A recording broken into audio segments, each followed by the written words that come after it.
It's Amy Ingram, UNIV Program Manager, and I want to thank you for joining my Blackboard Collaborate professional development session today.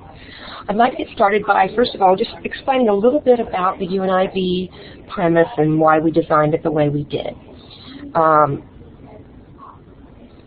Today, college students are graduating and they are going out into the workforce and looking for jobs. However, a lot of the employers today, businesses and companies, they're seeking students that have more than just a diploma, that get more than just making good grades. They want students who have a certain skill set that can help them succeed, help them in their business. Those skill sets are also known as 21st century skills due to the economy changing and due to technology and their advancements. Students, they're looking for employees that are going to be able to solve problems and do things. And in order for students to get those skills, we need to provide them opportunities to do so. It starts in K-12. Basically, when students are, as early as elementary school, all the way to high school. We want to give them some of these skills, which you can see here. They need to be able to create, be innovative. They need to be diverse. They need to be able to listen, solve problems, utilize technology. All of these are, of course, you have to learn the content. You have to gain the knowledge. But without practice of being able to put this into applicable and real-life use, students really can't gain the knowledge. Similarly, as we go forth in UNIV, that's why we follow the paradigm by Bar and Tag, which was published back in the mid-90s, which tries to shift the focus from providing instruction in college to producing learning, and that's where learning outcomes come from. Here are some of the characteristics of an effective classroom in college where we're going to produce learning. Students have an engaging environment where they interact with each other and with the instructor. They elicit student discovery and construction of knowledge. There are multiple learning strategies which are applied. There's mentorship. There's not only quantity but quality. And we realize that knowledge exists in all students. However, that knowledge is impacted based on experiences and things you're exposed to and work. And so that's why we want to provide those opportunities for students to be successful. We begin with the end in mind. Again, here it is. We require students through our assignments, through the syllabus, through all the things that we're doing, that students have the opportunity to practice the skills. And these are done through a variety of ways. Here are some of the strategies which we employ in UNIV, and I think we discussed these in several different professional development sessions. Here are just a few. We ask that you facilitate group discussions and working in groups and maybe debates or activities where students can problem solve. There are games, different puzzles, different activities that students can utilize and be guided through in order to gain these skills. Another one is instructional technology, and that's what we're going to talk about today. The instructional technology, it's critical for students. It's one of the 21st century skills to help them succeed. Not only is what I'm going to show you today, Poll Everywhere, effective in the fact that students are engaging in the class and it makes things interesting, but they will learn to incorporate this into their PowerPoint presentation for their final project. That way, they're going to know how to use it. Not only are they going to use it as a user in the classroom when you present, but they're going to be able to create a presentation using it and have their audience use it. So think about if they learn this as a freshman, if they go on into sophomore year or junior or senior and they're asked to do a presentation, how fabulous is it that they have the skill that they can utilize this fabulous tool. And going in the workforce, they need to do trainings or provide that job interview, they'll create a PowerPoint. Wouldn't it be great for them to utilize this? So this is why I would like to show you today how to use Poll Everywhere and incorporate it in your classroom so we can help these students have what they need to succeed. Briefly, all you need is the technology which is provided in your classroom as a teacher, and students need a cell phone. And you know they're going to be texting already, they're in class doing it, so why don't we let them put it to good use in the class? Here's a brief overview. A free account allows up to 40 responses per poll, and we have 25 students or fewer in our classes, so that works out perfectly. You can buy a paid account, but it's not necessary. You, again, only need your internet connection. They need their phone. Answers are anonymous. They show up immediately. You can embed these polls in a PowerPoint presentation, or you can actually just show it from the website if you prefer. And you can, when you're doing your lesson plans, you can go ahead and create your questions, have them organized in the way that you'd like to use them.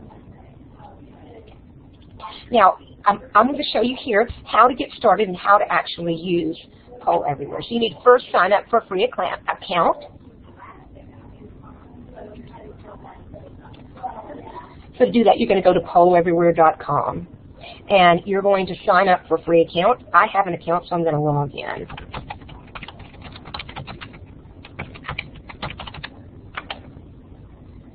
When you actually sign in, log in, you're going to come, this is the main page. So once you've signed up for a free account, the next thing you're going to need to do is create polls, the polls that you want to question. So you're going to select My Polls, and you're going to come to this red button and create polls. You can create several at a time. Let's ask the question, how much wood can a woodchuck chuck? Now, you may select an open-ended question, multiple choice. In multiple choice, you can give as many options as you'd like. I like open-ended questions, and you can choose if you want those listed in a wall form, a word cloud, which is interesting. Cluster is fun to me. I'm going to select that.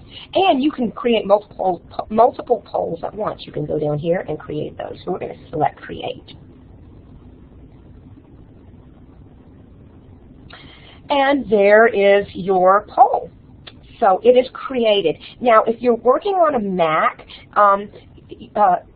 it's a little different when you insert polls. I'm working on a PC right now, but there are instructions, and they're very easy to follow.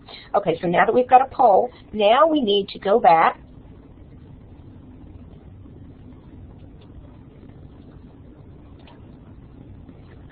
and insert that poll into a PowerPoint. So let's open the PowerPoint.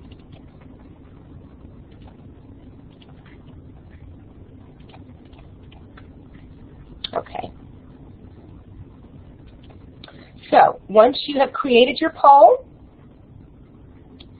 and actually we need to go one more step. You've signed up for a free account, you've created your poll. Now you have to download the Poll Everywhere presenter.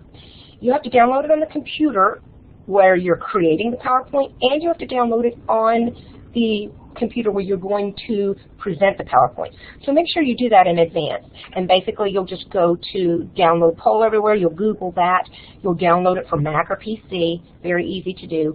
And once you've done that, when you open your PowerPoint, if you'll see, the Poll Everywhere is right here.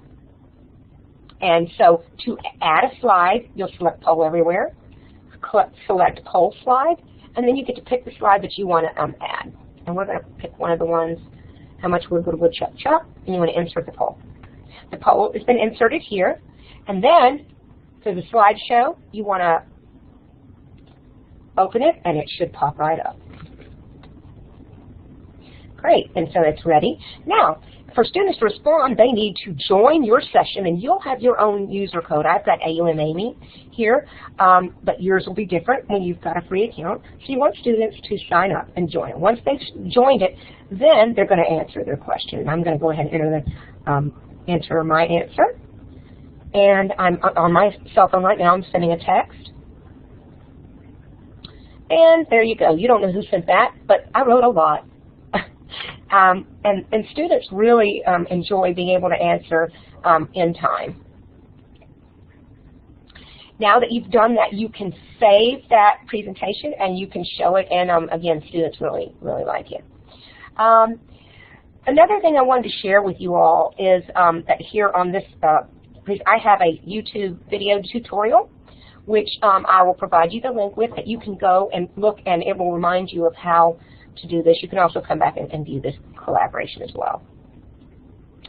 I just want to remind everybody that in UNIV, our goal is to retain these students, to help them succeed and graduate, but so importantly, this is UNIV too, helping these students take that diploma, take those skills, and get a job and be able to use them. And when they have the opportunity to practice these skills in the classroom, not only do they know how to do it, they're going to feel confident going and doing it, because learning and hearing something is one thing, but to actually practice it and do it, you've got confidence. You know you can do it. And in our environment, it's safe. They're able to mess up, and we encourage them. We try again, and practice makes perfect. Thank you so much for joining this session. If you have any questions or comments, please let me know, and thank you very much.